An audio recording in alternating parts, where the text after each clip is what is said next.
दोस्तों, एक बार भगवान विष्णु और माता लक्ष्मी क्षीर सागर में शेषनाग की शैया पर विश्राम कर रहे थे। तभी विंता पुत्र गरुड़ उस स्थान पर आ पहुंचे। उन्होंने भगवान विष्णु और माता लक्ष्मी से पूछा, हे प्रभु, मैं पृथ्वी लोक का भ्रमण करके आया हूं। मैंने देखा कि पृथ्वी लोक पर अनेक मनुष्य नित्य स्नान करते हैं, किंतु फिर भी दुखी रहते हैं। उनके दुखी रहने का क्या कारण है? हे प्रभु, कृपया मुझे बताइए कि स्नान करने की सर्वोत्तम विधि क्या है, स्नान कब और कैसे करना चाहिए, स्नान करते समय कौन से मंत्रों का उच्चारण करना चाहिए। मेरे मन में इन सभी प्रश्नों को जानने की इच्छा हो रही है। गरुड़ जी ने माता लक्ष्मी से भी पूछा, है माता, मैंने यह भी देखा है कि अनेक महिलाएं नित्य स्नान करके आपकी पूजा अर्चना करते हैं, किंतु फिर भी उनके घर में आपका वास नहीं होता, इसका क्या कारण है? गरुड़ जी के इस प्रकार से प्रश्न पूछने पर भगवान विष्णु मुस्कुराए और बोले, हे पक्षीराज, तुमने उचित ही प्रश्न किया है। स्नान करना अत्यंत आवश्यक है। स्नान से ही शरीर शुद्ध होता है, स्नान से ही शरीर पवित्र होता है और मनुष्य पूजा पाठ आदि कम करने के योग्य बनता है। इसीलिए मनुष्य को नित्य स्नान करना चाहिए। लेकिन तुम्हारे सभी प्रश्नों के उत्तर देने से पूर्व मैं तुम्हें एक अत्यंत पवित्र कथा सुनाता हूं। इस कथा में तुम्हें तुम्हारे सभी प्रश्नों के उत्तर मिल जाएंगे। इस कथा को सुनने मात्र से ही मनुष्य को सैकड़ों तीर्थों में स्नान करने का पुण्य प्राप्त होता है। भगवान विष्णु ने कहा, हे पक्षीराज, प्राचीन काल की बात है। मध्य देश में एक अत्यंत सुंदर था, जहां एक धनवान सेठ रहता था। उसकी 3 पुत्रियां थीं।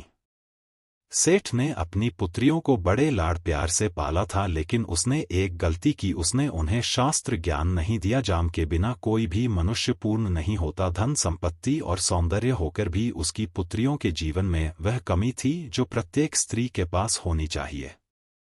जब उसकी तीनों पुत्रियां जवान हुई तो सेठ ने उनका विवाह अच्छे कुल में कर दिया। तीनों के पति बड़े व्यापारी थे और सभी राजमहलों में रहने लगी। जैसे ही वे अपने नए घरों में पहुंची, उनका भव्य स्वागत किया गया। विवाह के बाद की सभी रस्में पूरी की गई। ससुराल वालों ने उन्हें बहुत मान सम्मान दिया और प्रेम से व्यवहार किया। लेकिन समय बीतता गया और तीनों पुत्रियों के ससुराल में परेशानियां बढ़ने लगी। उनके पतियों को व्यापार में नुकसान होने लगा और धीरे धीरे सारा व्यापार डूब गया। वे लोग कर्ज लेकर व्यापार चलाने लगे, लेकिन फिर भी घाटे का सामना करना पड़ा। घर में कलह बढ़ने लगी। अंततः वे लोग झोपड़ी में जाकर रहने लगे। लेकिन वे तीनों बहनें झोपड़ी में रहना पसंद नहीं करती थी, इसलिए वे अपने ससुराल को छोड़कर मायके लौट आई। मायके में भी वे तीनों अपनी आदतें नहीं बदली। वहां भी वे देर से उठती, देर से स्नान करती और बिना स्नान किए ही भोजन कर दी, जिससे उनके पिता को भी व्यापार में नुकसान होने लगा। उनकी भी आर्थिक स्थिति खराब होने लगी। फिर एक दिन उनके द्वार पर भगवान विष्णु साधु का रूप धारण करके आ गए।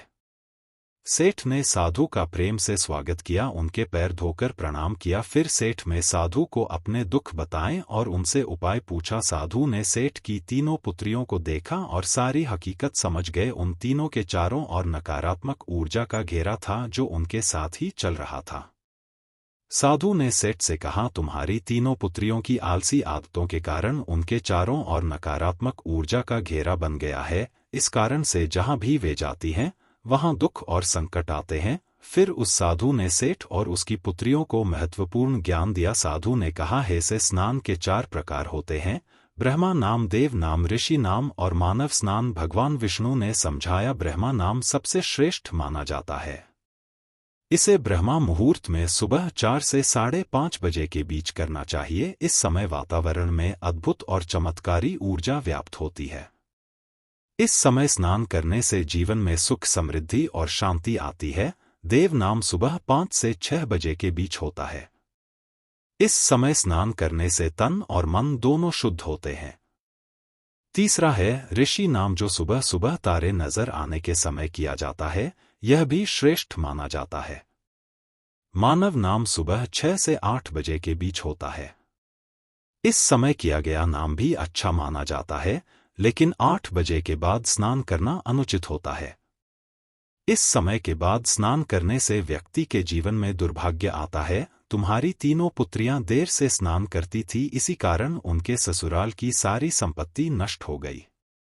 अब मैं तुम्हें स्नान करते समय बोले जाने वाले मंत्र के बारे में बताने जा रहा हूं। यह मंत्र है, गंगे च यमुने चैव गोदावरी सरस्वती नर्मदे सिंधु कावेरी जल में सन्निधि कुरूप। इसका अर्थ है, गंगा यमुना गोदावरी सरस्वती नर्मदा सिंधु और कावेरी माँ मेरे स्नान करने के जल में कृपया आप सभी पधारे। इस मंत्र का उच्चारण करने से व्यक्ति के सभी पाप नष्ट हो जाते हैं, उसका दुर्भाग्य समाप्त हो जाता है और उसे सुख समृद्धि प्राप्त होती है। इस पर वे तीनों पुत्रियां अपने अपने ससुराल लौट गई और साधु द्वारा दिए गए ज्ञान का पालन करने लगे। धीरे धीरे उनके जीवन में सुख समृद्धि लौट आई और उनके परिवारों में शांति स्थापित हो गई और भगवान विष्णु द्वारा बताए गए के सभी नियमों का पालन करने लगे। तीनों सुबह ब्रह्मा मुहूर्त में जाकर स्नान करने लगी और नित्य सूर्य को जल देने लगी। सब कुछ उन्हें फिर से वापस मिल गया और तीनों बहनें बड़ी ही प्रसन्नता से अपने ससुराल में रहने लगी। तो दोस्तों, इस प्रकार से हमारे जीवन में स्नान का बहुत अधिक महत्व होता है, इसीलिए हमें रोज सुबह जल्दी स्नान करना चाहिए। सुबह 8 बजे के बाद स्नान करना शुभ होता है। इस प्रकार से भगवान विष्णु ने गरुड़ जी को स्नान का महत्व बताया है। उम्मीद है आपको यह कथा पसंद आई होगी। वीडियो को लाइक जरूर करें और कमेंट में जय श्री राम जरूर लिखे। सब्सक्राइब करें।